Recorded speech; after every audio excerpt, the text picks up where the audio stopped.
And we're going to move on to the next session now, ladies and gentlemen. And Kenya is a land of possibilities with a lot to offer business people, leaders, and up-and-coming talent. And there's now a chance to invest in developing young children who are the future as it undergoes tremendous economic expansion. And our keynote speaker of the day, James P. Cummings, founder and president of Kijana Educational Empowerment Initiative and our gold sponsor, is going to shed some light on the topic building bridges and investing in untapped talent, developing a globally connected international school in Kenya. From developing unique international cross-cultural activities to soliciting funds for investments in over 70 Kenyan schools, James is a visionary in the education sector. So please join me in putting your hands together and let's welcome to the stage, James.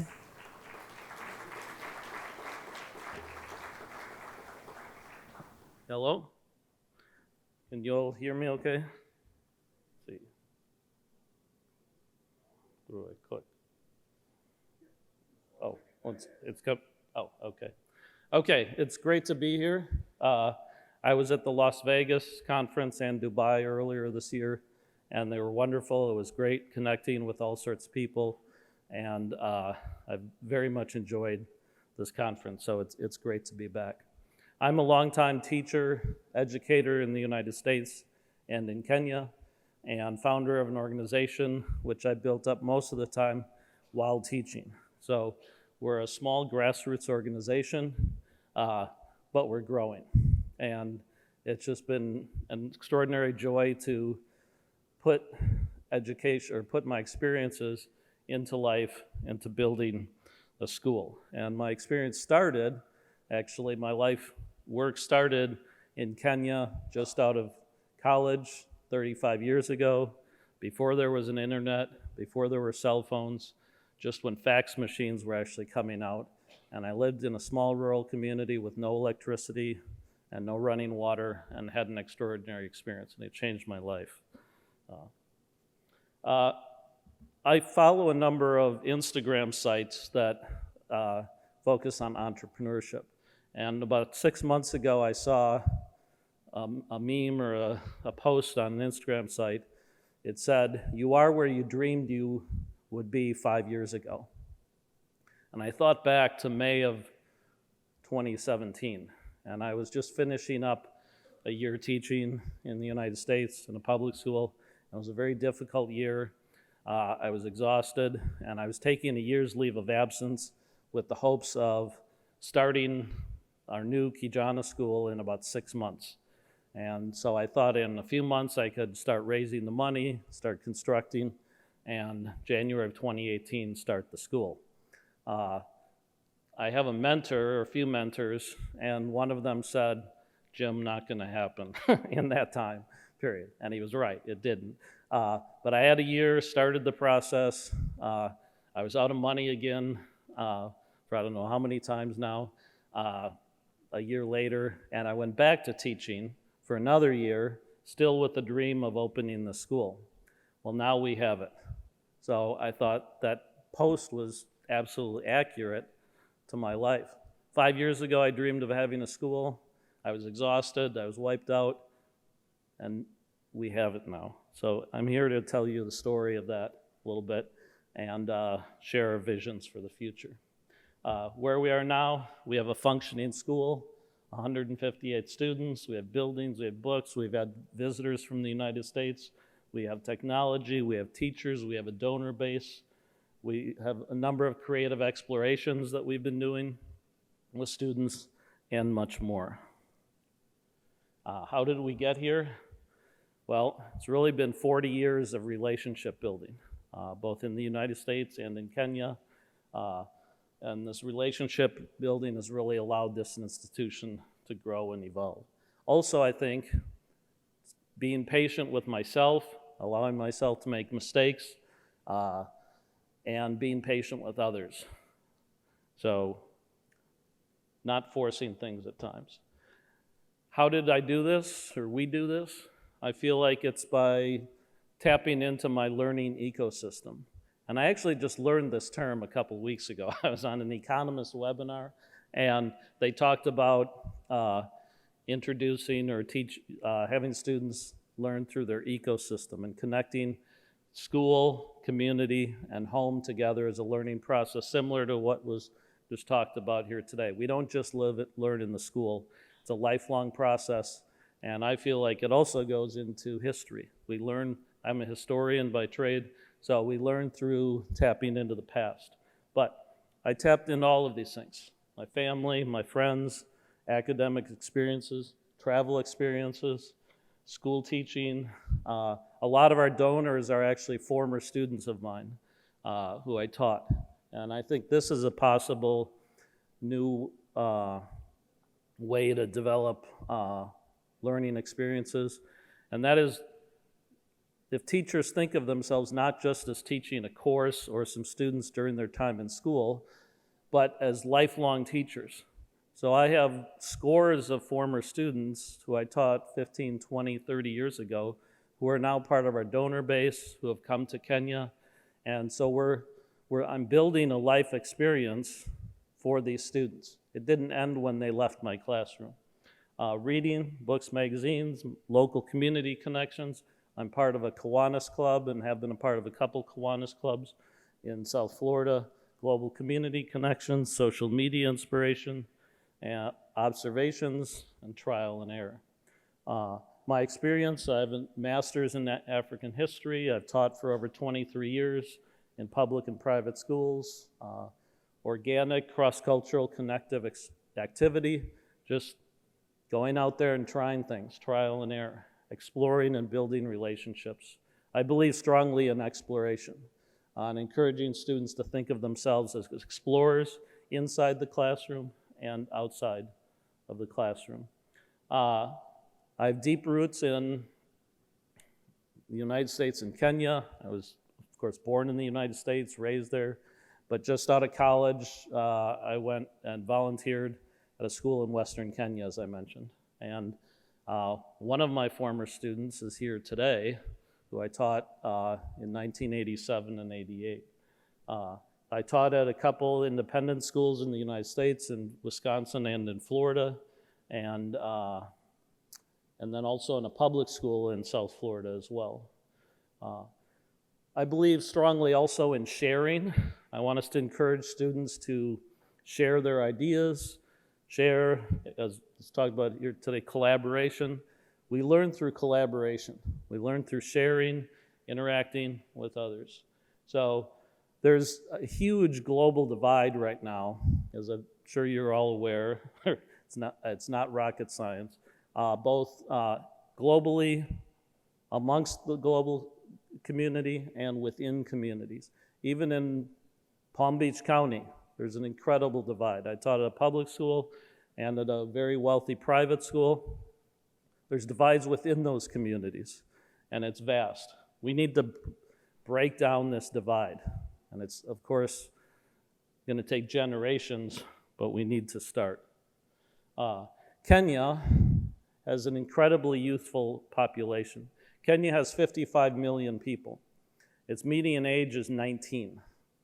That means 27 million people are under the age of 19. That's 7 million more people than the entire population of Florida, which has about 20 million people, which is the third most populous state in the United States. So that's just one African country. There's huge, vast human potential here in Kenya and Africa.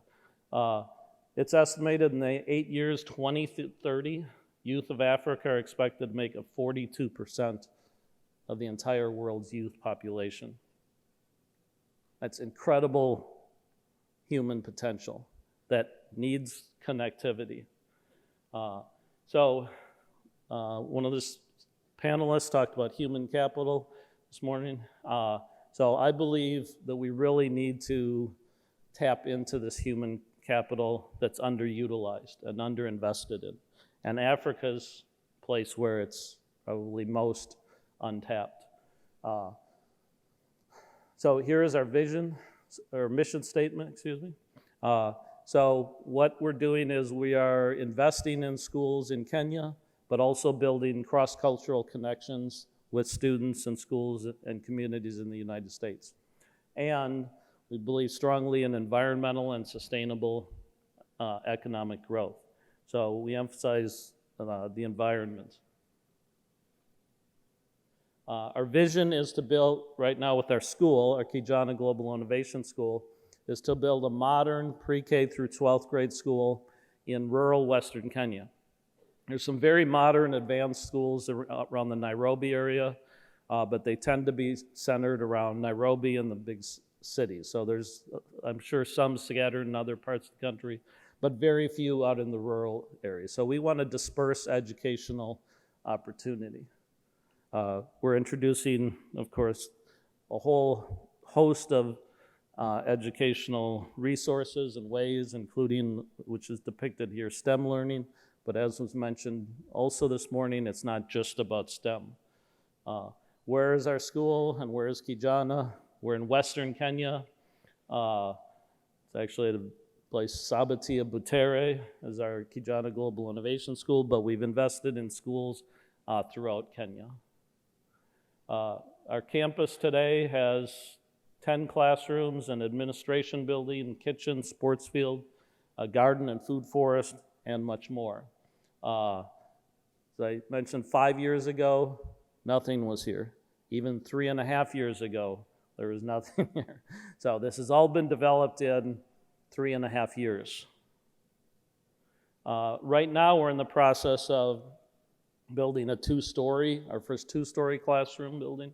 So we're introducing what's called junior secondary school into our school, and the Kenyan government now is changing their program. So we've been rushing to build this building in the last few months, and I've had to scramble to get additional donations to do that. My wife is Kenyan, who I'll introduce here as well, but she's been busy on the phone consistently, even from here, making sure that progress continues on this building. And one of the things I'm proud of too, this is the construction also employs all sorts of local people. Jobs in rural Kenya are very hard to come by. So by all this construction and building the school, it's pushing money into the local economy. Our school, which we call the Kijana Global Innovation School, was founded in 2020. As I said, in the spring of 2019, I was teaching school. In December or so of 2018, January 2019, we acquired the land to build the school. I told the school I was leaving in January. I had a meeting at my home a few months later, invited some of our past donors, and one of our big donors came to that and said, "Jim, we'll help you out."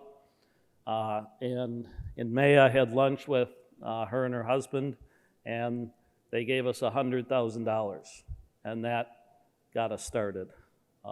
So one of the unique things we have is a Care, Share, and Explore program, which I'll get into a little bit more later, but I think these words represent a lot of my vision for education. Caring for each other, caring for our planet, caring for animals, caring for the plants, caring for what allows us to exist and interact and succeed. Sharing and exploring all of this. We have unique architecture. The first school I taught at in the United States, the Prairie School in Racine, Wisconsin, was built with the Frank Lloyd Wright style. So there was a unique architectural design. And so I think architecture is important, and unique architecture.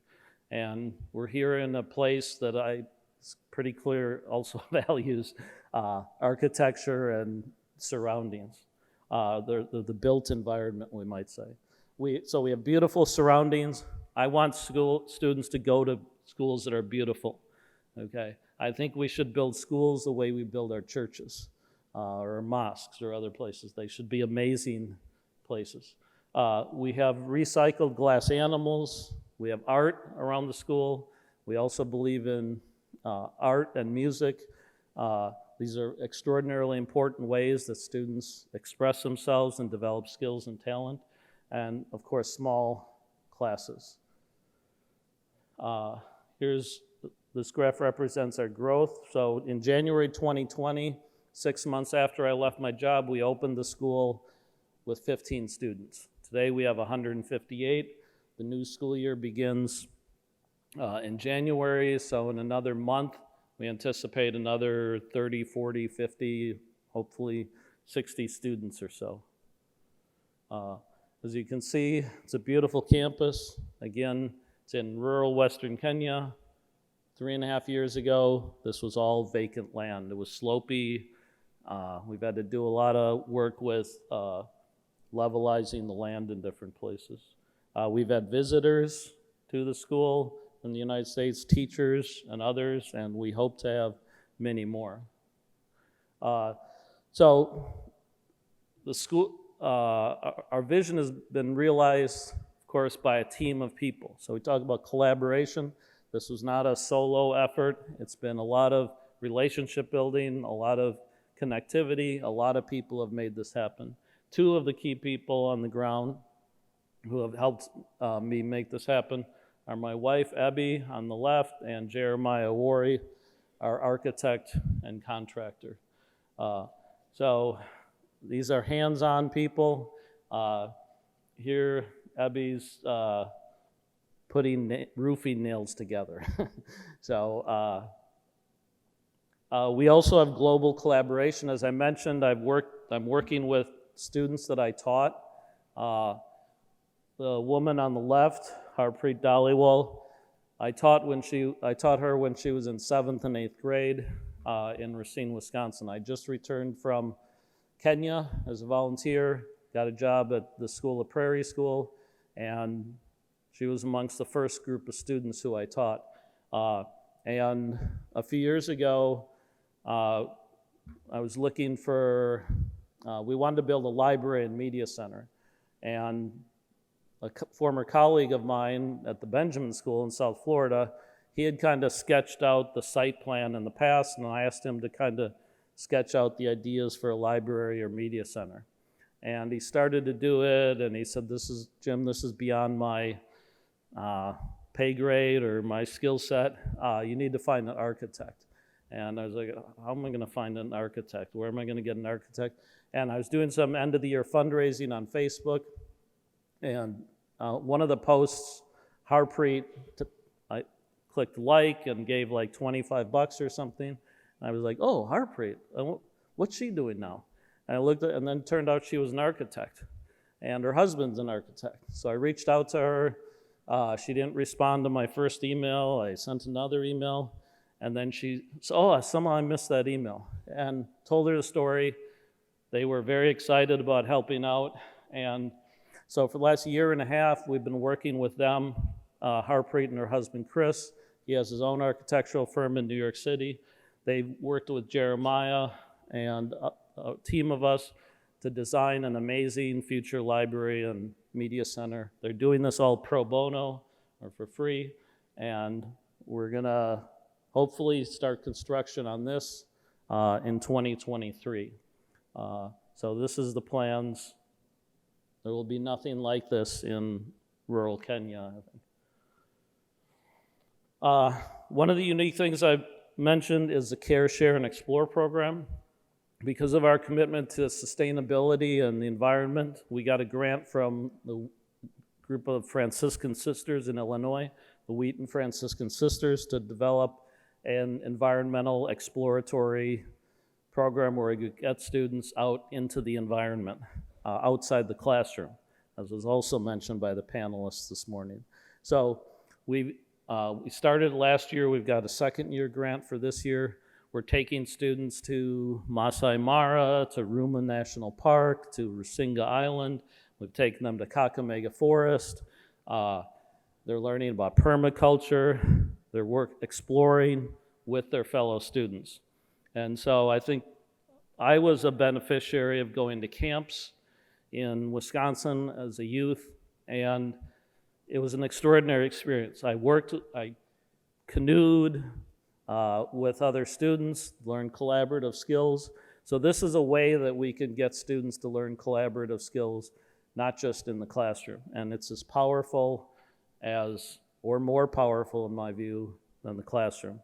When I was at the Benjamin School, I took students to Boston for many years to a program called Harvard Model Congress.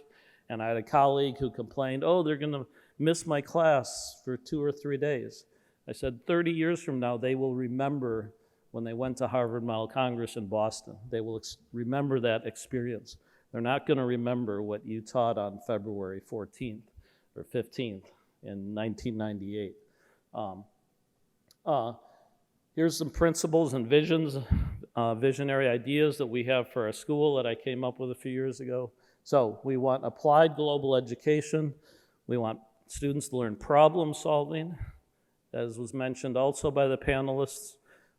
We have immense human challenges in the future, or at present, and we need to have students who are thinking right now and coming up with solutions. So students need problem solving skills.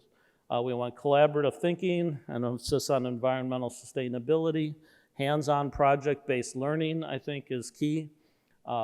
We're emphasizing global media, technology, fluency, and the creative arts. Competition and cooperation. I think too often we emphasize competition, particularly in my country, the United States. Actually, I have 2 countries now. But in the United States, we're too hyper-competitive. Cooperation is a key. Literacy, history, and the arts, architecture and learning, as I mentioned, and ultimately exploring and exploration. As I mentioned, this term learning ecosystems, I learned about just a few weeks ago in the Economist webinar, but I think it really reflects my vision of education, and that is we learn in a holistic way, and we need to encourage students to think and reflect upon the process of learning, to evaluate on a regular basis, what am I learning, what have I been challenged by, how can I strategize to improve my skills. So in the Economist webinar, they talked about learning ecosystem as in school, home, and community. Of course, it can be many iterations of this, but these 3 are key places where we're working to build collaborative learning and collaborative thinking in the mindset. Explore, discover, innovate. Those are 3 ideas or words that we've put together to represent our vision as well. So we're encouraging exploration. Exploration leads to discovery. Discovery, in my view, contributes and ultimately leads to innovation. As part of our Care, Share, and Explore program, we also developed a tree growing and planting program. So in 6 months, we grew 500,000 trees and had them planted in the communities in Western Kenya. This year, our goal is 1 million trees. And 2 of the key people who are part of that endeavor are here as well today. The rewards and challenges of my experience, first of all, it's been incredibly rewarding, providing opportunities or providing the resources for people to tap into their skills. There's students who went to Ebusiloli, or one student at least who went to Ebusiloli, where I taught many years ago. She became the first young woman from the school to go on to the university in Kenya. Ultimately, she came to the United States to study and is today living in Boston. She came from a very poor family.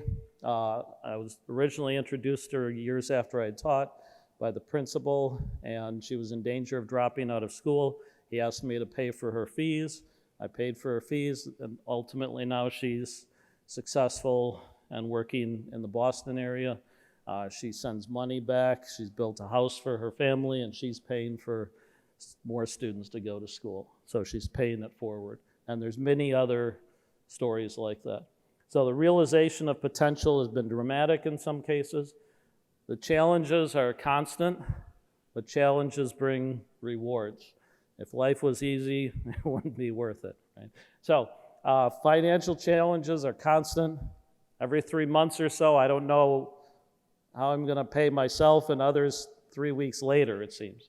The traditional educational structures and ideas, those are deeply rooted in a lot of people, so changing those. As I mentioned, they exist in the United States as well. My colleague didn't want me taking students to Boston. So old school ideas of success straddling 2 continents. A huge key to our success, as I mentioned, is relationship building and connections on the ground. So my wife, Abby Sharoya, is the person who, on the ground, who's made all this happen, okay? I've been in the United States raising money most of the time. Without a key person on the ground who's monitoring things, sourcing for resources, at the best price, and who knows how to work the local community, be extraordinarily difficult. There's myriad numbers of stories of international organizations or entities or people who invested in developing places and the money disappears. We've made it happen, but that's because of 40 years of relationship building, trial, and error. We want our students to live full lives. I think this is also consistent with what the panelists just said. We want them to be fearless explorers, dreamers with wild imaginations, and who care about all others, human, animal, and plant alike, and want to share their experiences and share the world with other living beings, present and future. A few inspirational quotes here. As I mentioned, I feel like my learning ecosystem goes into history. We don't all just live in the present. We're products of the past. So Abraham Heschel said, when I was young, I used to admire intelligent people. As I grow older, I admire kind people. I find inspiration in that.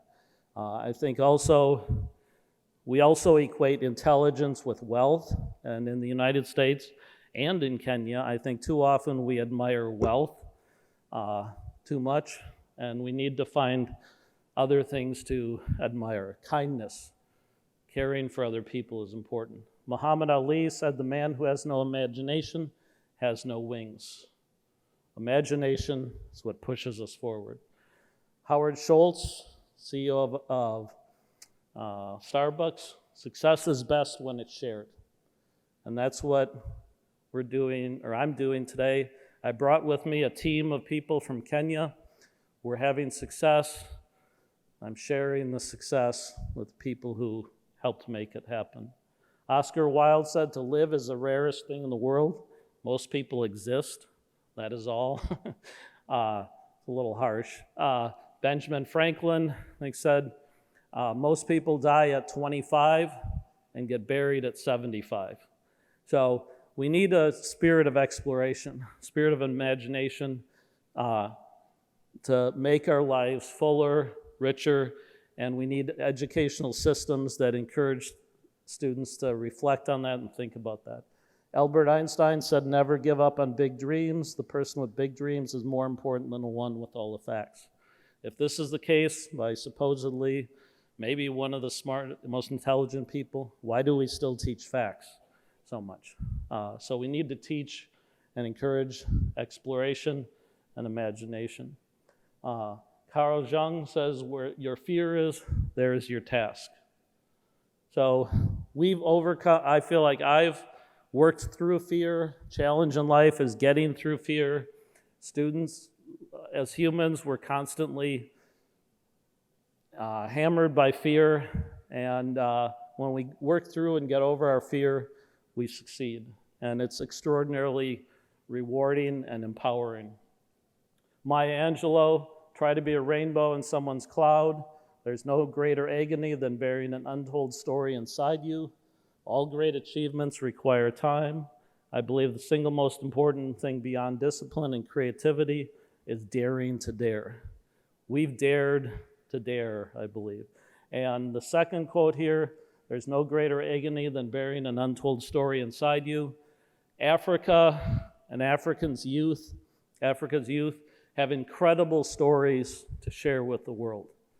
So we have an incredible human agony right now because these kids do not have the connections and the ability to build the most successful lives that they can have. So, in terms of our connection to the past, our ancestors' planet, we are alive now because our ancestors shared the gift of life with us and left us a planet with resources. It's our obligation, I believe, to teach our students these things, teach that we need to care for each other and care for the planet. Being a good and kind human being is more important than scoring high in tests, I believe. We see in the United States, as I'm sure we have huge, so again alluded to or talked about this morning, mental health. We have massive mental health crisis, and it's manifesting itself in horrible ways. So we need to reorient our mindset, think about connections to each other. Ultimately, we all have to live together. Caring, sharing, and exploring, finally, I would say, it's all about caring, sharing, and exploring. Through exploration, we learn about ourselves, we learn about each other, we develop skills in working together and solving problems. Again, success is best when it's shared. Today, again, we're sharing. I'm modeling this, I believe. Sharing the success with our fellow team members. Seneca said, "No good thing is pleasant to possess without friends to share it with." We need to share. So I began 5 years ago. I was struggling. I was exhausted. I had wanted to build a school for several years before that. It didn't happen that year. It didn't happen the next year. But 5 years now down the road, we have a school. It was built with a team. It was built through collaboration. It was built through sharing ideas. Now our challenge is, where do we want to be 5 years from now? And I plan to work with my team and collaborators, come up with a plan for 5 years from now. And together, we'll make something even more amazing 5 years from now. So thank you all. It's been great to be here again.